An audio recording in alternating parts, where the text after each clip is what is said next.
सदाप्रभु को धन्यवाद देवा।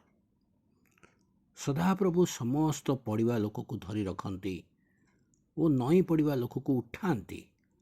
समस्त चक्षु तुम्हें अपेक्षा थाए। तुम्हें उपयुक्त समय से आहार देवछ। तुम्हें आपण हस्त मेलाई प्रत्येक प्राणीर कामना पूर्ण करुछ। सदाप्रभु आपणार सकल पथरे धर्ममय और आपणार समस्त कार्य दयालु अटंती।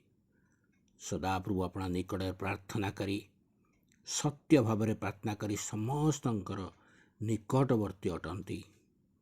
से अपना भयकारी मानकर वांछा पूर्ण करिवे। आउरी से सेमानकर काकुक्ति शुणिबे और सेमान को परित्राण करिवे। सदाप्रभु अपना प्रेमकारी समस्त को रक्षा करती। मात्र दुष्ट समस्त को से संहार करिवे। आमर मुख सदाप्रभु प्रशंसा व्यक्त करिवो और समुदाय प्राणी अनंत काल ताहांक पवित्र नामर धन्यवाद करंतु। आमेन।